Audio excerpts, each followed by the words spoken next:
起上。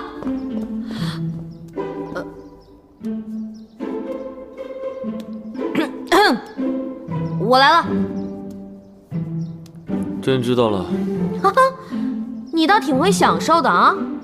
我劝你啊，还是先让这两位美女下去吧。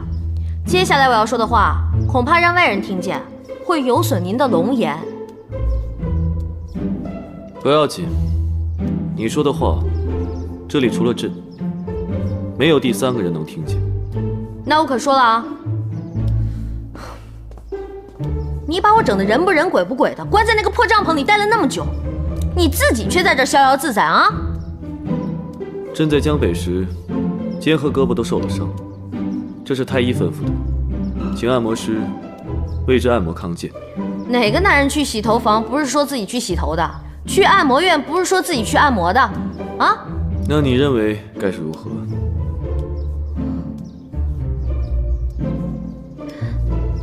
要真如你所说是纯洁的关系，那也让这两位按摩师给我服务服务。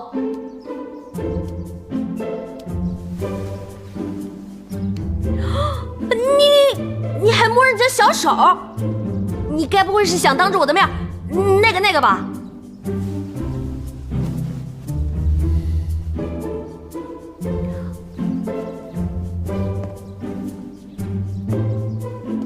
哎！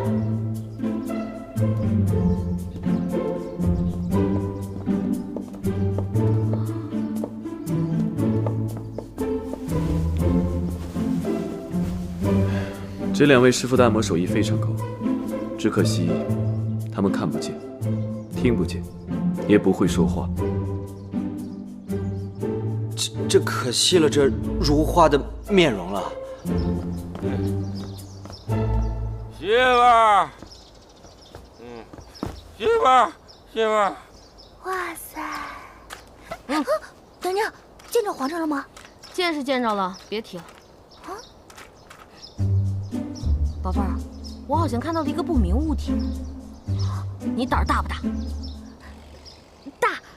娘娘，您说哪有蟑螂？我帮您踩死。不是蟑螂，那是老鼠。娘娘，您说在哪儿呢？我闭着眼睛帮您踩死。报江北之仇的时候到了，我在里面受了那么多苦，赵王他脱不了干系，这个仇我必须要报。娘娘，你说怎么办？绿蝶，给我找根棍子来。娘娘，我胆小。你不是特别讨厌僵尸吗？现在我们就把他当成僵尸，反正他们俩是夫妻，差不了多少。娘娘，用不着棍子，我一个人抵10个棍子。上！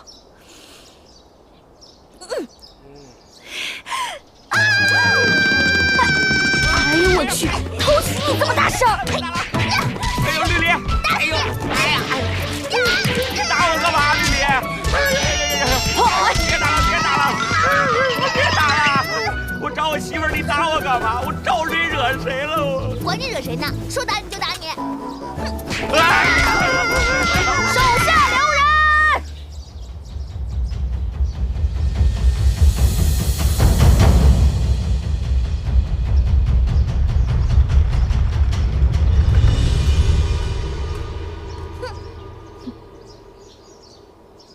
娘娘，您这是什么意思啊？没什么意思，就是看你不顺眼，揍你一顿出出气。听说你在找媳妇儿，怎么回事？我自从江北回来以后，每天都醉得不省人事。突然有一天醒来，我媳妇儿就没了。他们都说，映月已经暴毙而亡，这简直是一派胡言。她肯定是跟三弟一块儿走了。你继续说。继续说。我心里就一直不明白，我除了不是太子之外，我哪里不如三弟了？我如果身份可以跟他换一下的话，他还会如此吗？所以我就在想，在江北把你们一举拿下，除掉我所有的竞争对手，更为了我这么多年受的窝囊气报仇。果然如此。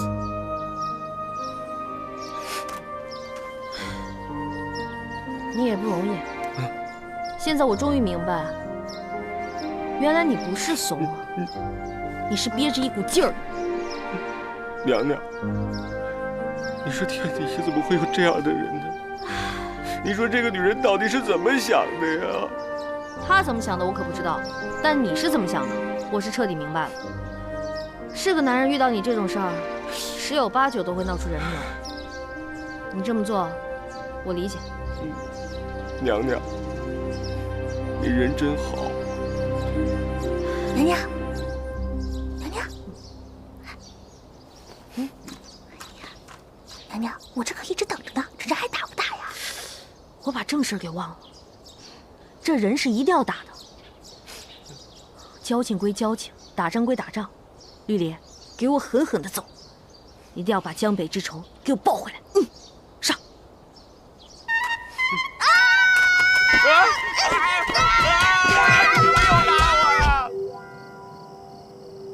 这人是打爽了，可是我这心里啊，还是不踏实。娘娘，你还有什么事儿计划在心上啊？齐城没有依仗张家的一兵一卒就当上了皇帝，他现在更没有什么可忌惮的了。我能不能封后，可就不一定了。娘娘，您先别担心呐，皇上才刚刚登基，有很多地方还用得着咱们张家。您呢，只需要耐心等待封后便可。齐胜是怎么想的，我心里确实没底。更何况我和他的关系一向不和，这也是人尽皆知的。照您这么说，奴婢也觉得不对劲了。都这么多天了，怎么还是不见皇上的踪影呢？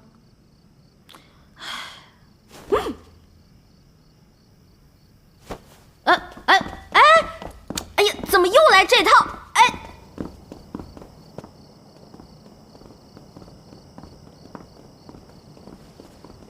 给皇上请安，给太子妃娘娘请安。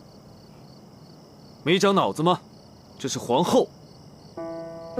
皇后娘娘恕罪，奴婢有眼无珠。没事，这不是还没举行封后大典呢吗？心意到了就好啊。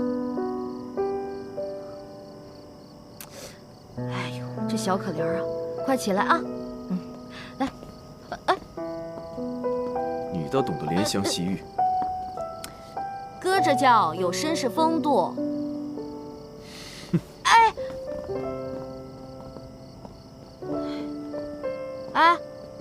你该不会真的封我为后吧？不封你还能封谁？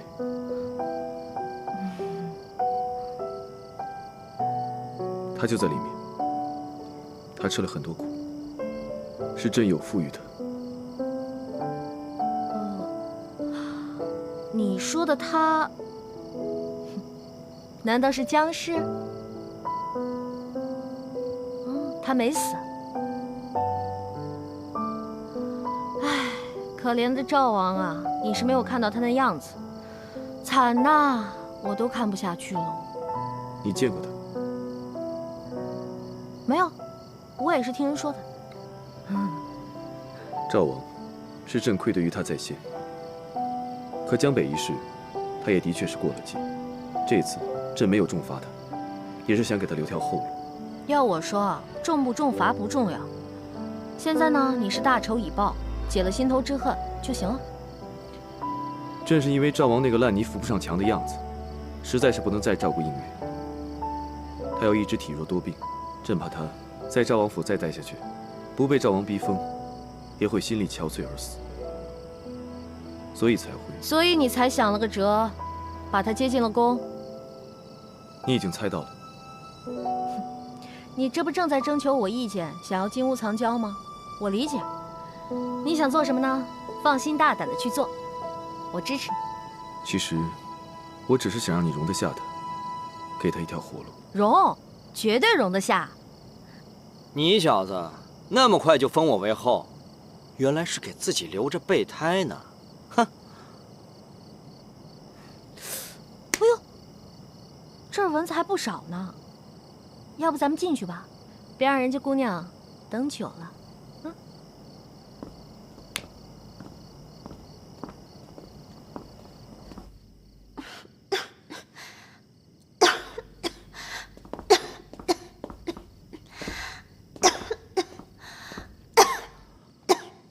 我对这柔弱的声音一向没有抵抗力，这不是逼着我犯错吗？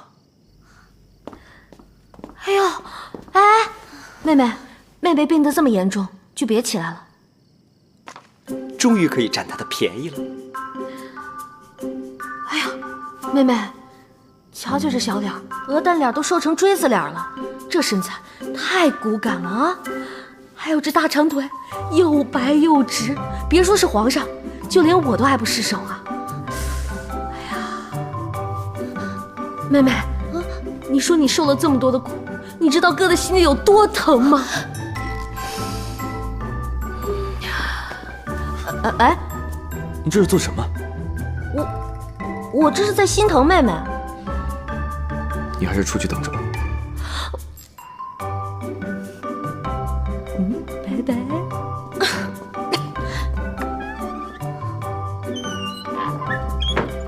哎呀，让你不长记性，让你不长记性。绿茶婊有什么好的？绿茶婊有什么好的？有什么好的？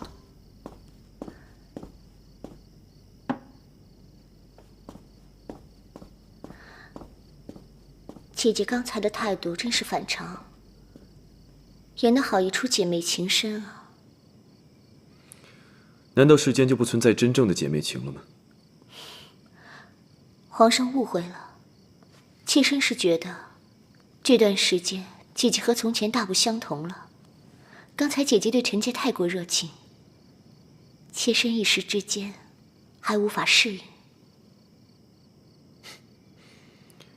她的确和以前不太一样了。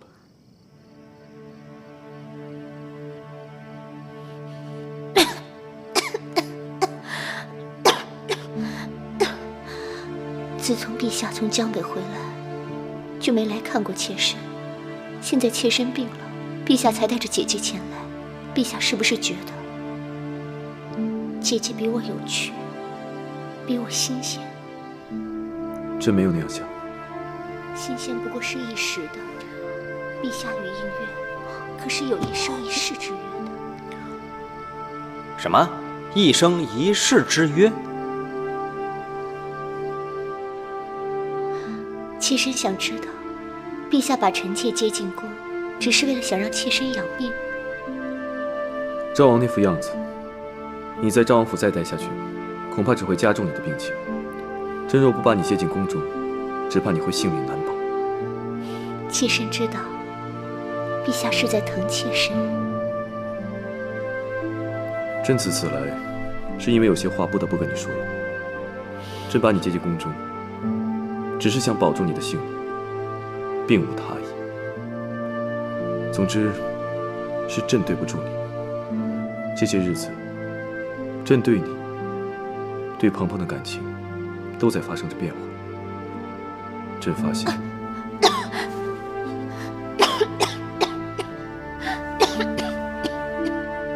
你既然身体不适，那便改日再说。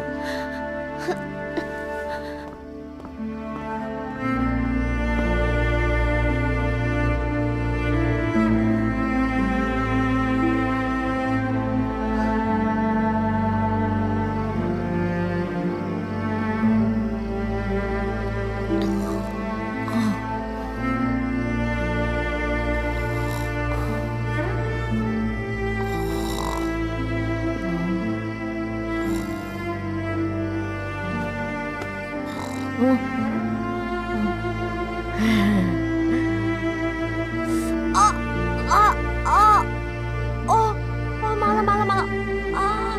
你马上就是要做皇后了，要随时随地端庄优雅，不要像个山野村妇一样粗鲁。你们俩在里边，一个坐着，一个躺着，我哪有地儿藏，有地儿躲？你既然累了，为何不进去？我哪敢进去啊！你们两个人卿卿我我，你侬我侬。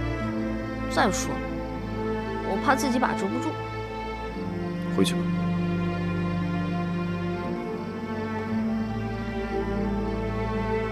走啊！啊，麻了，麻了，麻了，麻了，麻了，对，哎，麻了。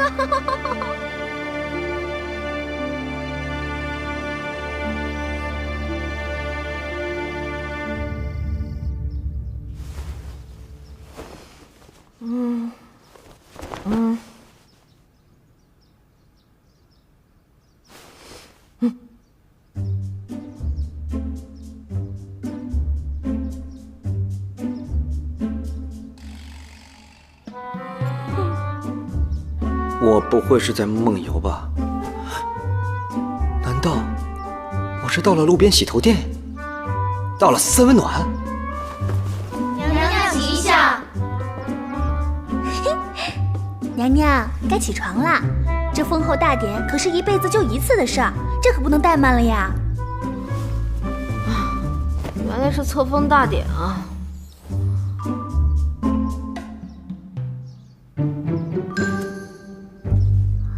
娘娘，您的眼光什么时候变得这么挑剔了？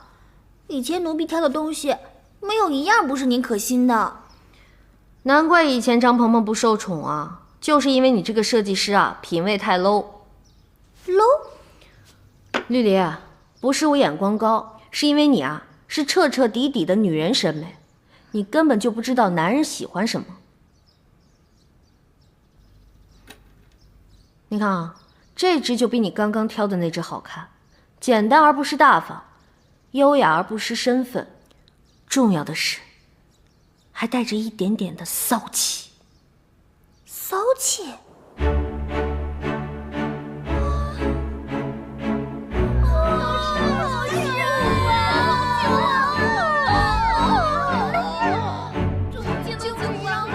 宝贝儿啊！你给我设计的这款发型简直是又长了一个头啊！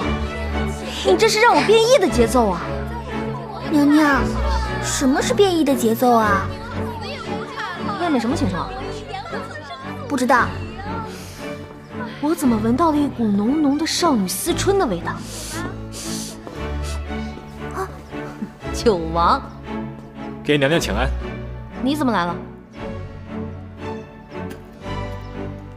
这只最配你，优雅大方，极具韵味。九王殿下，方才我们娘娘选的也是这一只。因为这是我们男人的品味。九王，你还真是未见其人先闻其声啊！你的那些粉丝们又被你迷倒了吧？娘娘就不要拿我取笑了。此次我来是因为皇上命我负责封后大典之事，我便来看一看。刚才送来的这些东西，娘娘可还满意？满意？你的眼光我最满意了。这些山寨货简直是太 low 了。人家从来没有见过这么精美的饰品哦。不过你一个大男人怎么管起了这些杂七杂八的事情？唉，这是皇上的旨意，让我掌管宫中内务，所以我才来负责封后大典了。九王，你千万别灰心啊！娘娘，你这是……我这是要告诉你，很多事情呢都要从基层做起，打好群众基础，你也一定能成大器。三哥这是要给我难堪呐！自上次江北一事之后，看似对我没有责罚，反而给我升了官职。可是这种差事，不做也罢。哼，你这算什么呀？齐胜把小迷都养到宫里来了，这不明摆着骑在我脖子上吗？我还必须任劳任怨，做牛做马。我皇后的位置做不了多久，也会被别人换掉。九王，可否借一步说话？你的那些粉丝们可能在外面听墙根啊。好。哎，走后门。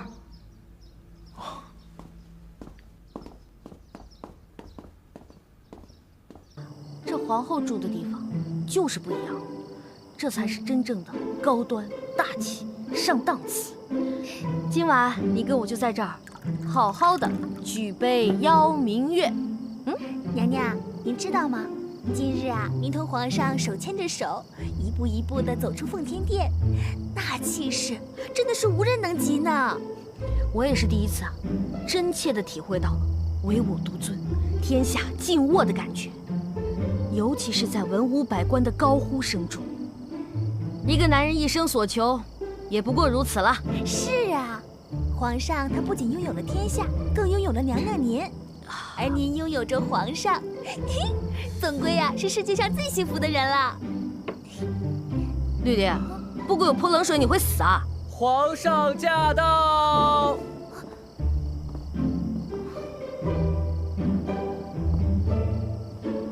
你倒是很会享受啊。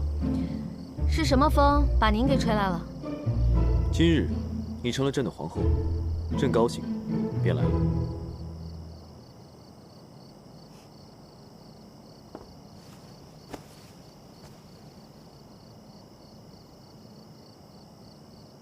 他这是要泡妞的节奏，得赶快喊停啊！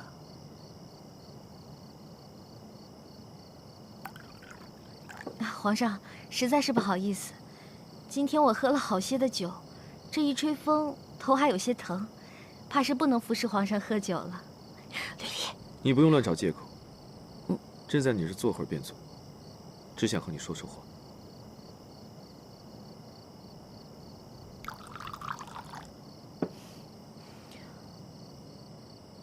那说吧。朕9岁的时候，便知道以后要娶你为妻。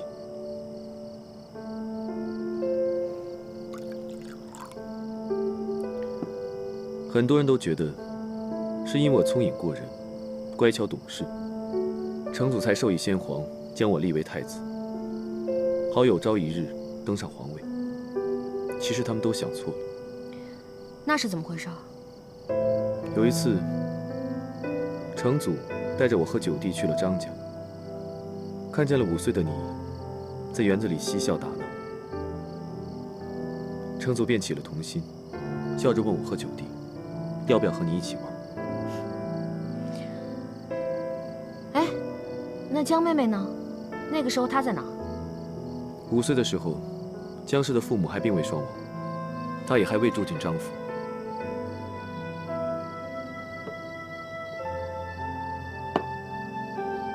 我那时贪玩，你也十分可爱动人。我在一旁看着，十分动心，便去和你一起打雪仗。老九那时比我懂事，说要陪着皇爷爷，不肯和我们一起玩。这样看来，你小时候也是一个贪玩、喜欢泡妞的小屁孩。哼，来。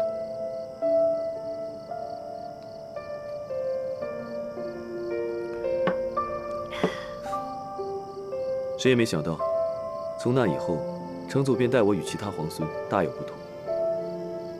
他说：“你是个可爱的小姑娘，谁要娶了你，便是谁的福分。”怎么又扯到我头上来了？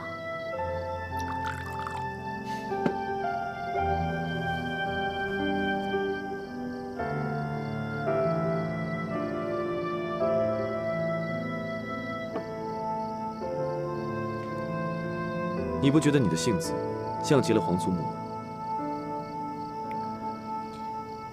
想必是那时我与你玩闹嬉戏，天真无邪，让成祖想起了他年少时与皇祖母相识的场景。原来如此啊！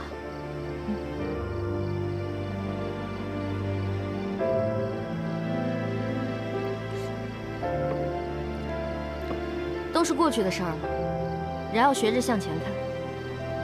您看，这天儿也不早了，皇上还是别喝了。你这是想轰我走是吧？没有啊，没有。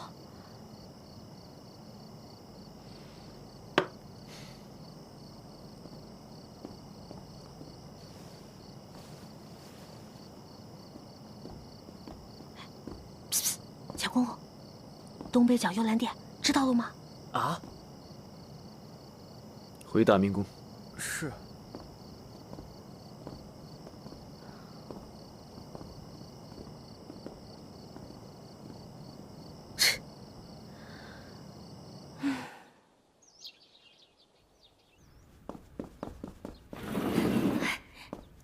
娘娘，娘娘，娘娘！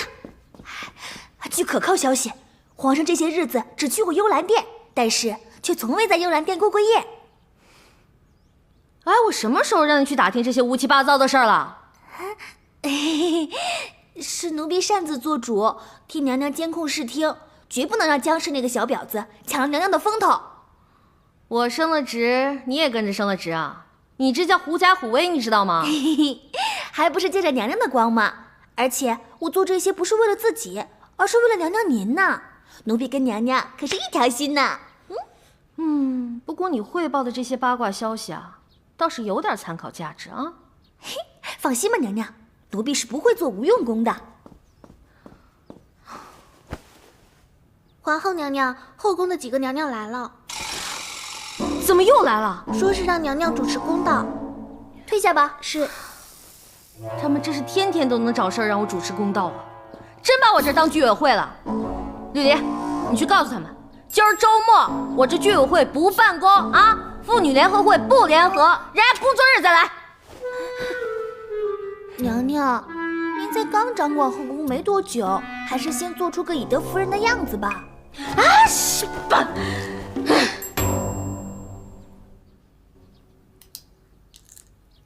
说吧，又让我为你们主持什么公道啊？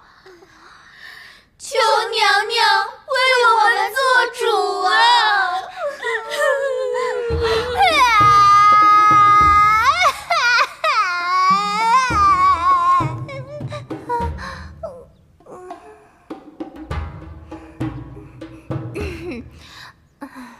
一大早上的跑到我这儿来鬼哭狼嚎的，看来是有冤情啊！说吧，怎么回事？娘娘，此次来不为别的，我们实在是为您打抱不平啊！为我？是啊，娘娘，平日里你待江氏不薄，可你知道吗？刚才我和梁元、梁帝在御花园里散步，竟然听到江氏的婢女在讲你坏话哦。是吗？他讲什么啊？说您待人刻薄、虚情假意、品味低俗，还有，说你心狠手辣、心机叵测，还说你恃宠而骄。哎，娘娘，您可千万别说是我们说的呀！皇上已经把江氏接进了宫，住在了幽兰殿，成了假娘娘。皇上这几日除了在幽兰殿，可哪儿也没去。我们实在是为娘娘感到不公平啊！我算是听明白了，这一大早上说是跑来为我打抱不平啊，那是虚的。想让我为你们出头倒是真的吧？虽说皇上以前也几乎不来我这儿，可是他也不去别的地方啊。现在天天让那个假娘娘受独宠，我们实在是不甘心啊！不许哭！说吧，让我怎么为你们出头啊？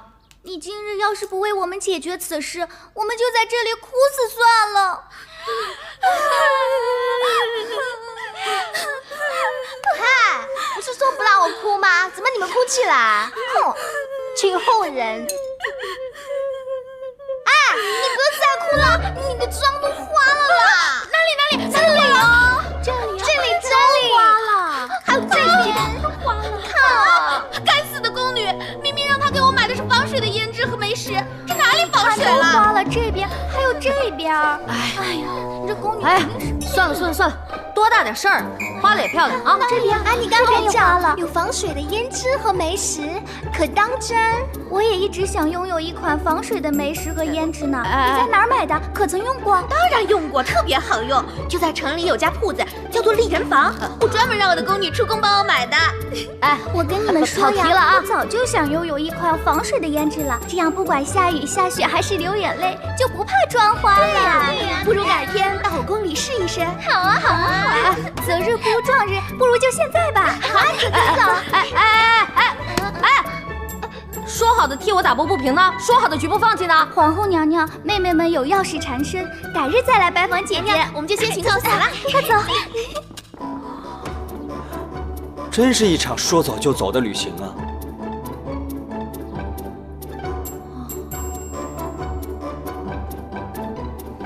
娘娘，您最爱吃的榴莲。哎呀，我实在是受不了了啊！自从我坐上皇后这个位置，就真的成了妇联主席了，整日帮着这些女人们解决一些邻里纠纷、情感矛盾啊，还有一些姐妹反目的这些破事儿。哎，你说你们这些女人们怎么就那么爱吃醋呢？就不能团结一致，相亲相爱吗？娘娘，您怎么把自己抛出在外了呀？哎呀，不过你们女人在某些时候确实挺团结友爱的。今天啊，黄良源他们几个人来找我告僵尸的状，就因为说起了什么胭脂水粉，他们几个人瞬间就把找我的原因忘得一干二净，进入到了另外一种境界中。娘娘，这没什么奇怪的呀。绿篱觉得呀，女人最可贵、最可爱的一面就在于此呢。哼，简直不可理喻。不过啊，女人之间的友谊啊，确实只能建立在逛街、买衣服、上厕所上面。我既然想让后宫的女人们团结一致，又不能整天让她们上厕所，也许我能让她们处在一个买的状态下。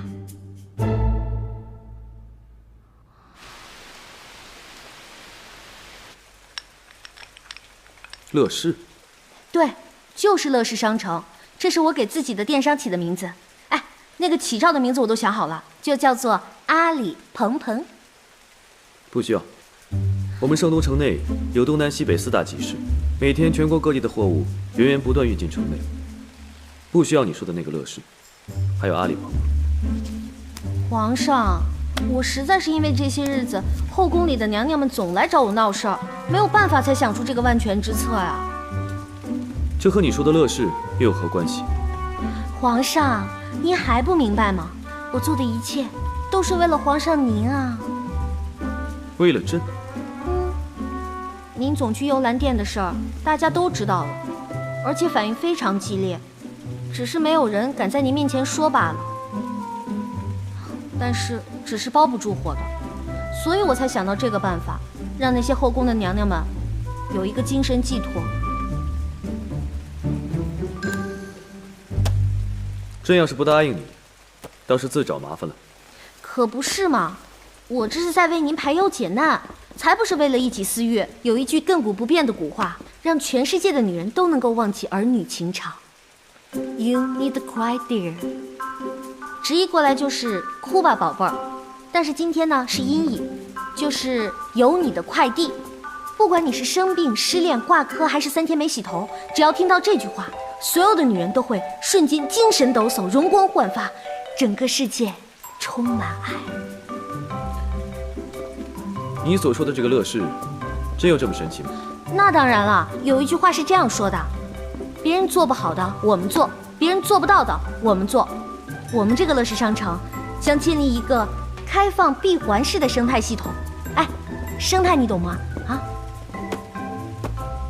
果真如你所说，有了这乐视商城，是否就能让我们3天内吃上西域的水果，10天之内收到南方各省的奏章，1天之内喝上北郊的羊奶了？那算什么？只要在我们的乐视商城背后再建立一个快递部门，一切就都完美了。哎，快递的名字我都想好了，就叫做飞毛腿快递。好痛啊！我受不了了！别出声，受不了了！忍着。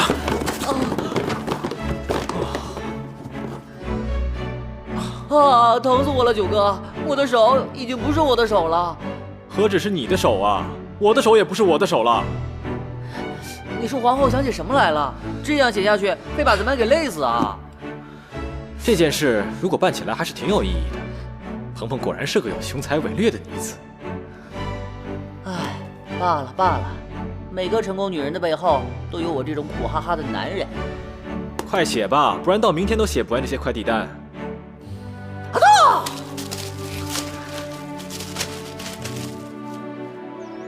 哎，这飞毛腿我倒听说过，可这乐视商城是什么呀？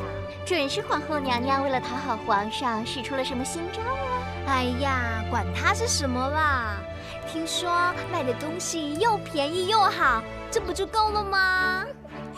就是嘞，凭着俺们和皇后娘娘的关系，她肯定会给我们贵宾待遇啊！你很烦呢，干嘛要随人家讲话了啦？真是的。听人说，只有成为这位IP才会享受这样的待遇。我不管，反正我要成为第一个唯爱配，你们谁都不可以跟我抢哦！没有人跟你抢，你本来就是个屁！我才不是，你就是个屁！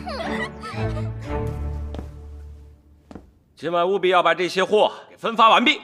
赵王放心，今晚您就歇着，什么都不用做，兄弟们一定帮您完成任务。孺子可教，干活吧。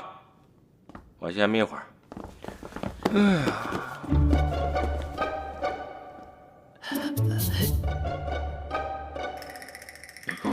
干嘛呢？这么快就干完了？赵王，实在不好意思，兄弟们都是粗人，都不识字。哼，没文化呀，没文化呀，真可怕！还得本王亲自来动手。放下吧。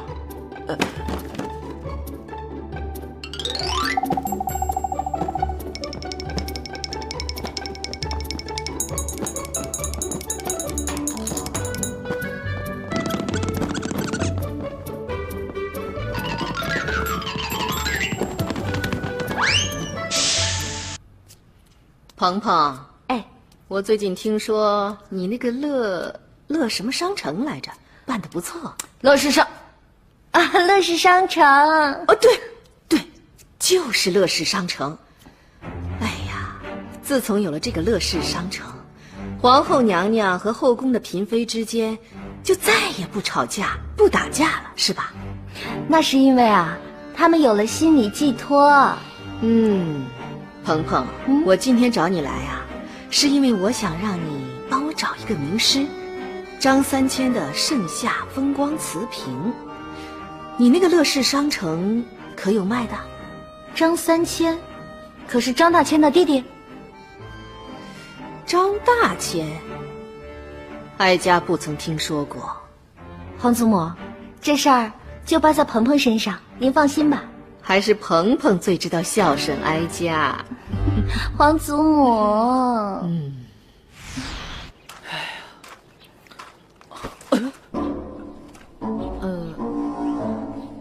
今儿的天气不错啊。今儿的天儿实在是太热了。你就是专门倒卖艺术品的？卑职专注倒卖艺术品20年，无论是皇家专供还是民间高人的，只要您要，我就都能收来。品质绝对让您放心。我要的盛夏风光瓷瓶拿来了吗？人呢？哎，娘娘，来。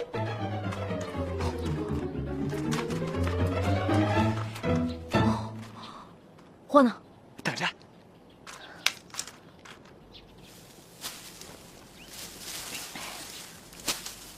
快点。娘娘，这就是您要的盛夏风光瓷瓶。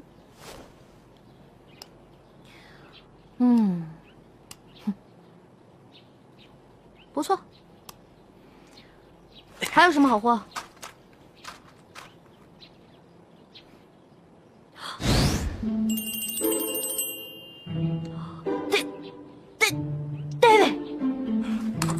娘娘恕罪，娘娘饶命！这个盛夏风光瓷瓶就当送给您了，还求您放过奴才。这在我们那个时候可是无价之宝，必须要拿下。你的意思是说，让我只当没看到？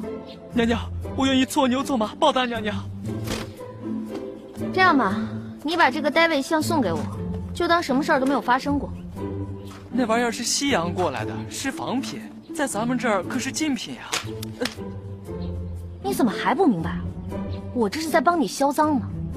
好。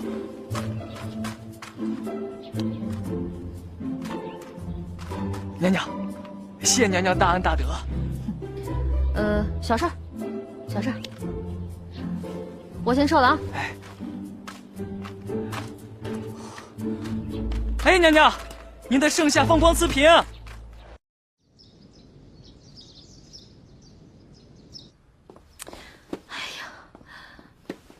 放哪儿了？啊？哎，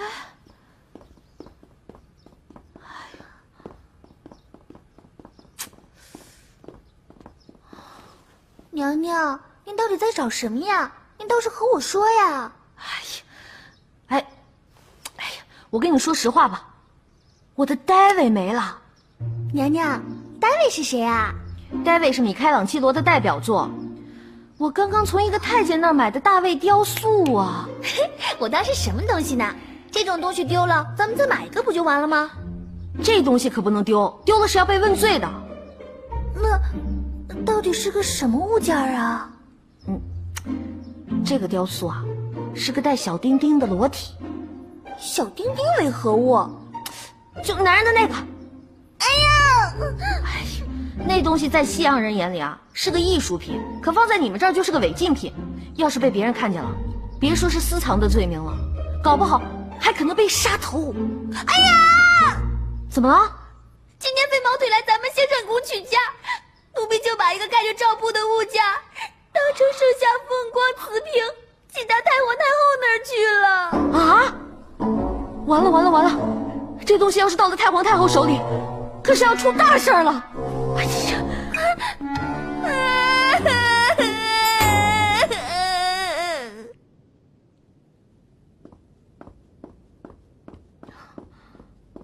哎呀，谁？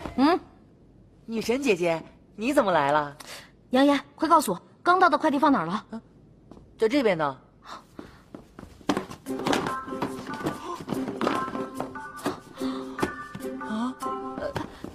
你不会黑吃黑打劫自家的产业吧？还给我！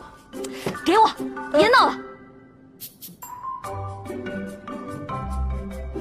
哎呀，我寄错东西了，赶快帮我找！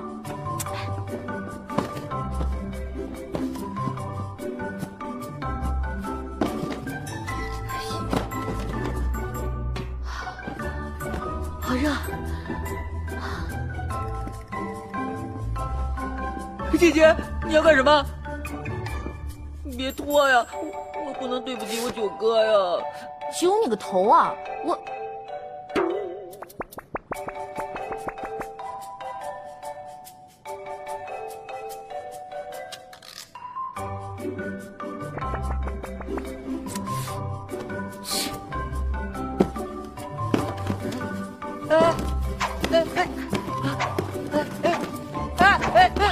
姐姐，这都弄乱了！姐姐，我打出血来了！血啊！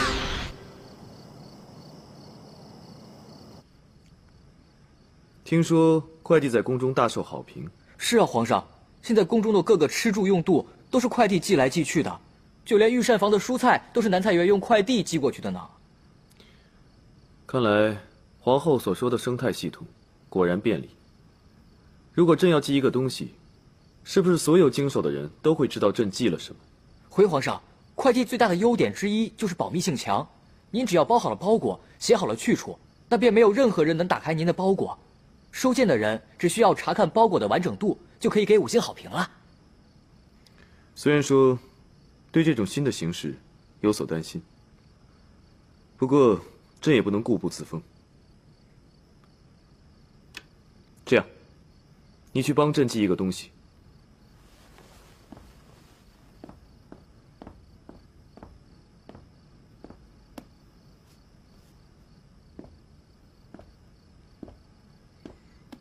送到的时候带句话：见物如见人。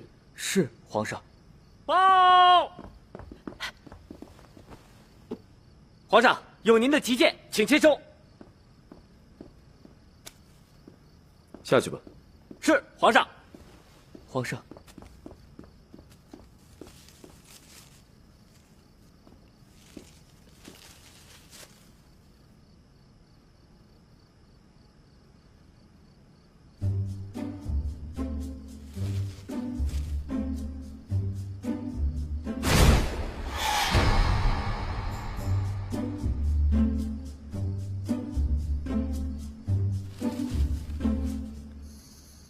强公公，在。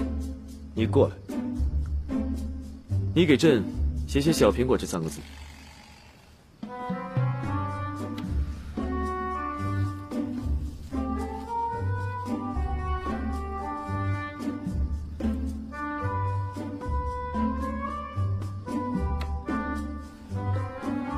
背过身去。哦，没朕的允许，不许转过来。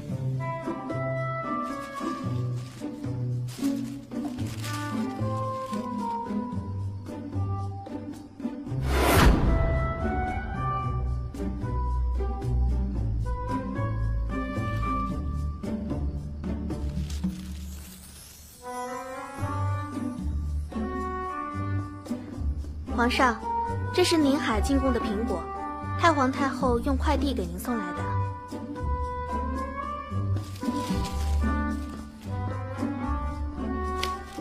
苹果，又是苹果，扔掉，都给我扔了！以后别再让我看见苹果。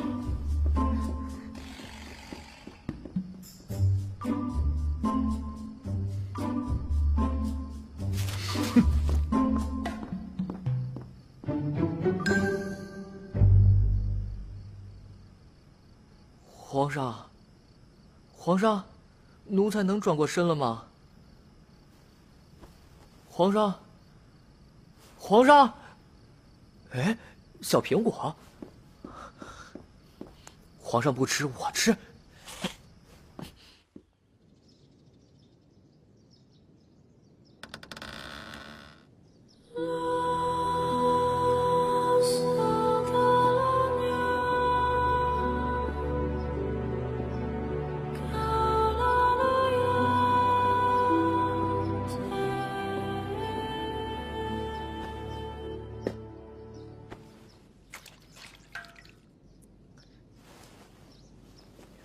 皇上，奴才来为您洗漱擦身。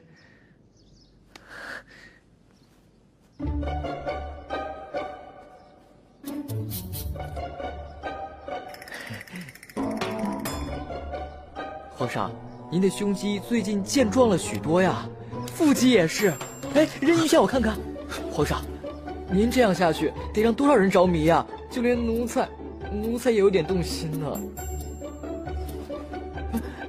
朕自己来。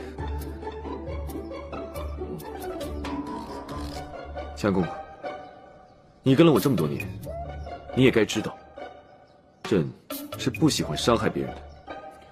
但是，从此时此刻起，你还是和朕保持距离为好，就3米的距离吧。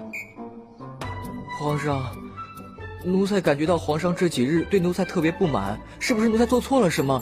还请皇上明示。奴才自小就跟着皇上，如果皇上心情不好，奴才也心疼啊。好了，你不要说了，错不在你，只是这样，对你对朕都好。那奴才继续为您擦身。3米，1米，2米，3米。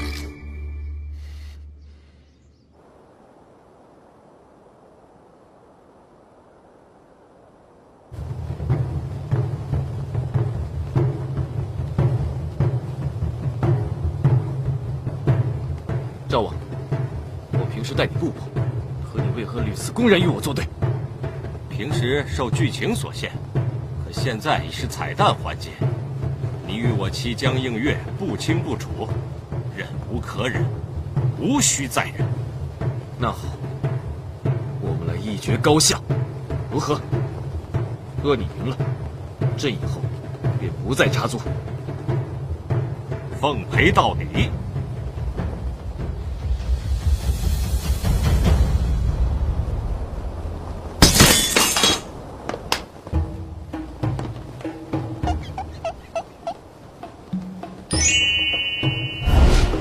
赵王，请。太子承让。看今朝，乾坤日月要我南下，金戈铁马，气吞万里如虎。昨夜有客登门，惊醒万里春梦。今夜无人共枕，枉费金戈一片。怎么又是金戈呀？对付你，只需金戈一片。主本无心，节外空生枝叶。心若有意，请带上金戈。停！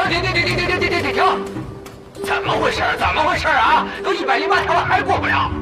姚冰冰，你行不行？不行我就换人了。哎，导演，我行，让我来，我都记住了。哎，拿着照着念。齐冰冰，你行不行啊？补个妆。不，让你念，来，你拿着念吧。导演，我记住了。让你念你就念，舞风打开，各部门注意了，开始。何当共剪西窗烛，却话巴山夜雨时。夫妻对坐到天明，只因金戈已用完。若为君子，不为五斗米折腰。如是男人，给我金戈就可以。7、8点星天外，2、3点雨山前。1、2颗金戈药，3、4点也难免。会当凌绝顶，一览众山小。只要金戈在，世界充满爱。故国神游多情，应笑我早生华发。早生华发，难免会疲软。金戈凭你。凭谁问？哀托老爱，连颇老矣，廉颇老矣，尚能饭否？要我说，速食金戈，廉颇雄起。怎么又是金戈？又是金戈？到底什么是金戈呀？好消息，好消息！男人的福音，女人的保障，召唤国产伟哥金戈来了！金戈来了！金戈来了！重要的事情数3遍，活动前1小时服用，助你走向人生巅峰。金戈就是这么一。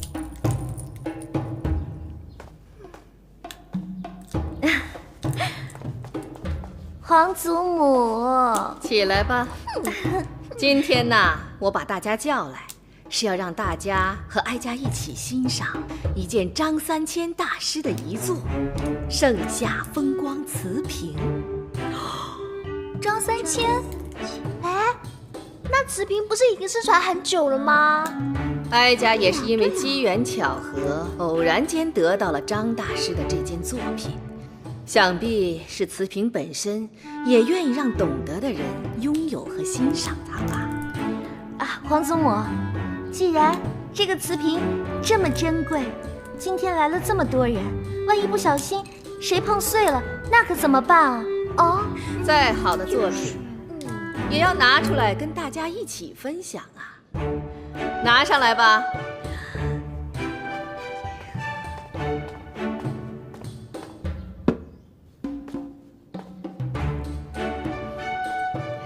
这可是哀家刚从快递那儿签收的，新鲜出炉，还热乎着呢。哀家还没来得及看，就是为了在这样的一个时刻和大家一起欣赏。准备好了吗？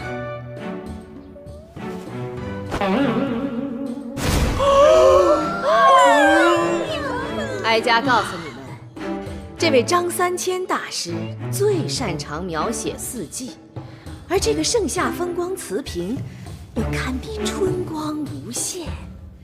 怎么样？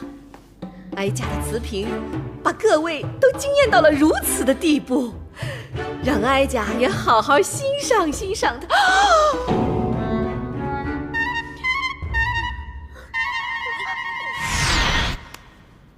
真是春光无限呐！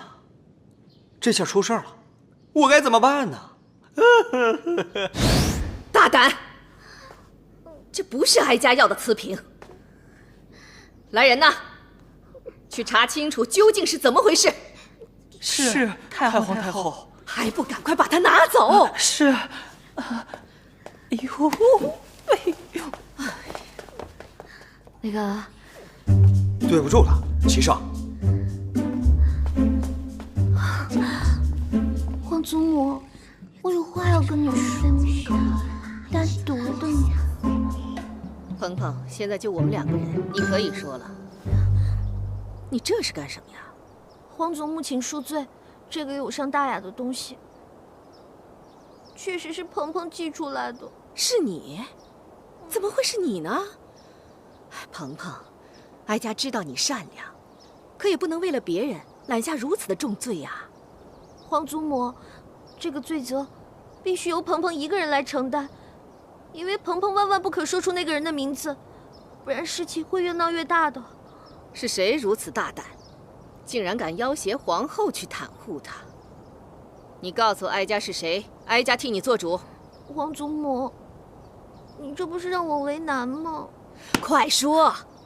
此人正是您的乖孙儿，我的夫君，当今的圣上齐圣。圣儿，他怎么会私藏如此有伤风化的东西？这件东西出自西洋名家的大手笔，皇上托我从黑市把它买过来，没想到在寄出的时候，居然出了差错。哎呀，鹏鹏，真是委屈你了。你老实告诉我，你们要他做什么？哎呀，这真是叫人难以启齿。这东西，他说放在屋子里能调节一下情趣，而且还说这是西洋人那儿的送子观音。皇祖母，他不但用了这个招数，他还想用金戈来俘获我的心。金戈？这就是传说中对男人安全无副作用的金戈。皇上就是用那个秘密武器来和我那个啊，那这个事情就不怪你们了，你们也是为了皇家延绵子嗣啊。是啊，为了生孩子，我们也是蛮拼的。好了，关于慈嫔的事情，哀家会吩咐下去，就不让他们再查了。你们也要让哀家赶紧看到你们开花结果呀！谢谢皇祖母。皇祖母知道了，谢谢皇祖母。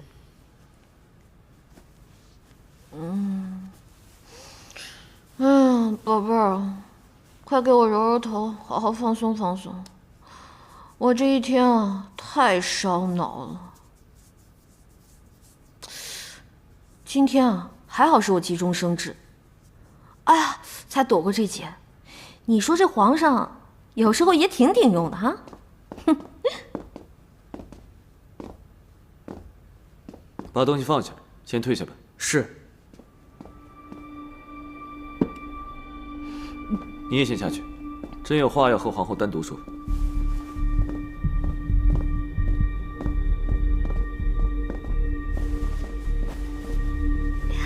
皇上，这是何物？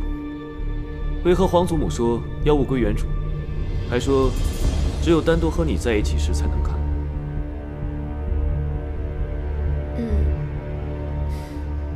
这东西你还没看？哦，野史！哎呀，一定是你最近太疲劳了，才会起这个东西。喝口水吧。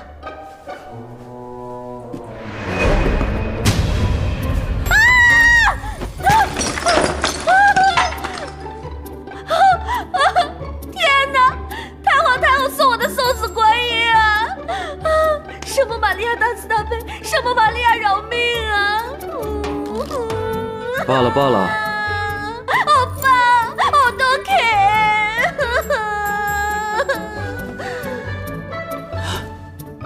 今天可不要再出什么幺蛾子了，我的脑细胞已经不够用了，我的眼睛已经枯竭。这是寄给你宫中的小苹果的，错寄到朕的宫中。这次快递出了如此多的差错，你自己看着办吧。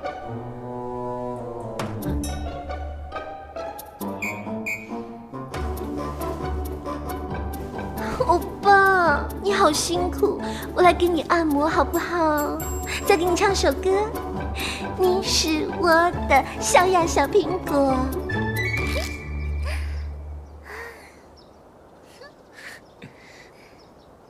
你喜欢小苹果吗？你挤我干嘛？我问你，你喜不喜欢小苹果？不喜欢，我喜欢吃梨。我不是说水果里的苹果，我是说湿里的小苹果。管它湿的干的，是苹果我就不喜欢。嘿，我偷偷告诉你，有一天我偷吃了娘娘的榴莲，嘿，我才发现原来这世界上最好吃的水果是榴莲。我也偷偷告诉你，有一天我也偷吃了皇上的榴莲，我都吃吐了。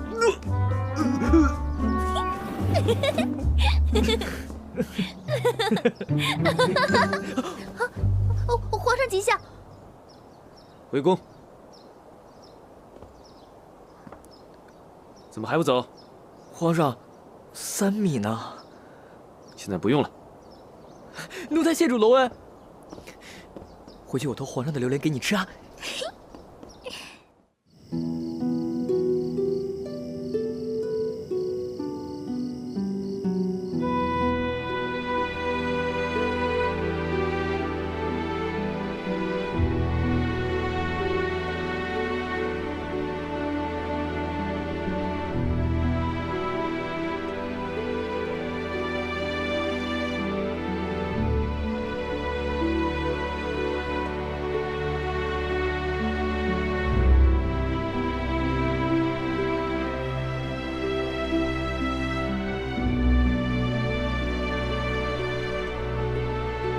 皇上驾到！你让皇上等我一下，我很快就回来。哎，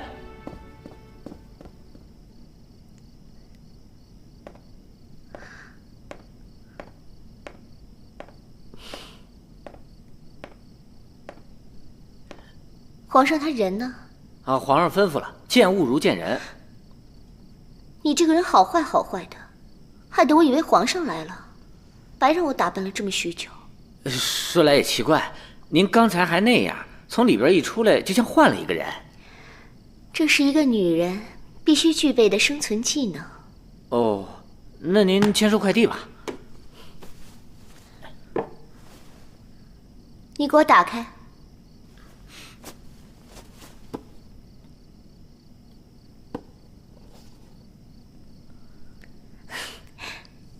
皇上待我可真好，居然送我佛手柑这么贵重的水果。这送人水果哪有掰成2半的？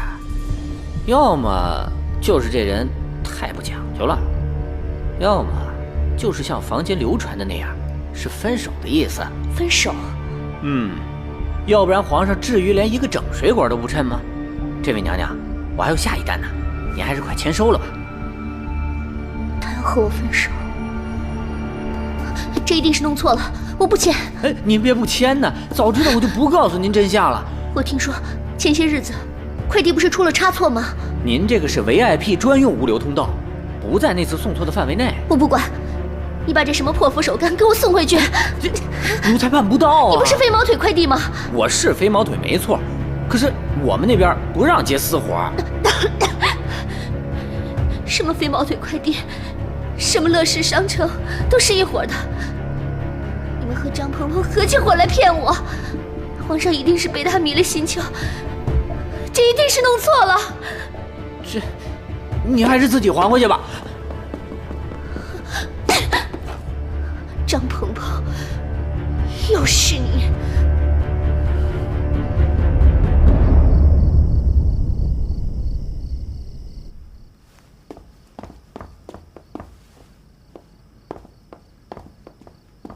收拾的怎么样了？给太皇太后请安。起来吧。你们2个是他们最信任的人，而哀家又是他们的长辈，他们努力了这么长时间都没有结果，咱们可得帮他们一把。嘿，太皇太后，您对我们家皇后娘娘可真好。记住啊，一定要温馨、浪漫、甜蜜。把蜡烛都点上，把花也都插起来吧。我来。太皇太后，您怎么知道我们家皇后娘娘会喜欢这些啊？哀家可不知道，不过哀家知道成祖当年对哀家用了这招，哀家很是受用。那希望我们家皇后娘娘也能喜欢。你们快把这儿收拾好。哦，哀家还要去看看衣服准备的怎么样了。这太皇太后又使什么幺蛾子？我脱了啊！哎，不说话我可脱了啊！哎，你们啊，皇祖母，鹏鹏，他们都伺候你把衣服换好了吗？那你裹着个破袍子干嘛呢？快脱了。你确定要看？嗯。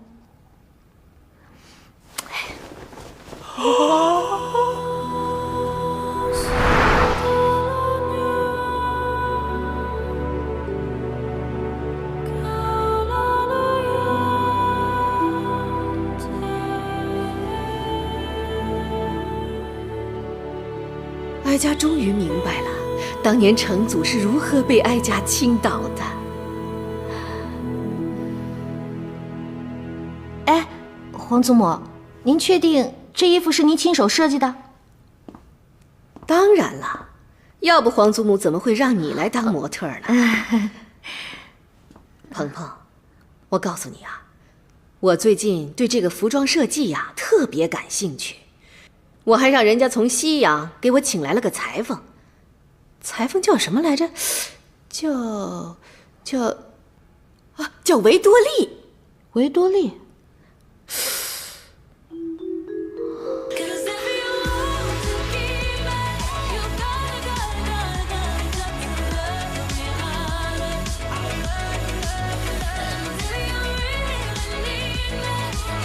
鹏鹏，鹏鹏，哎，你干嘛呢？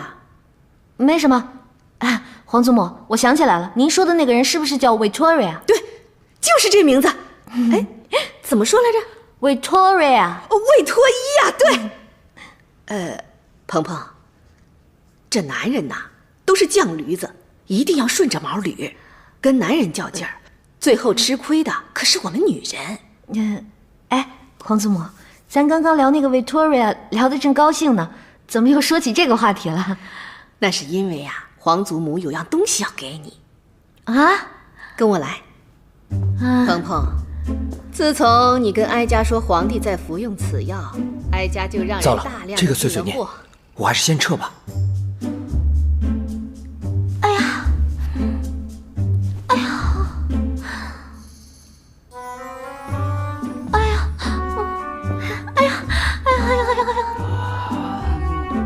皇帝虽然年轻，可是政务繁身，压力也是极大的，难免啊。总之，你跟他说呀，要多少皇祖母这儿有多少。哎，鹏鹏，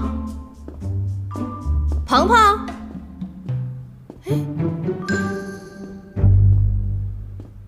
人呢？禀报太皇太后，我看见皇后娘娘捂着肚子跑出去了，好像身体不适。算了，把这个给她送到宫里去吧。是，太皇太后。等一下，你一定要嘱咐皇后娘娘，让她告诉皇上，要提前半个时辰服用。明白了，太皇太后。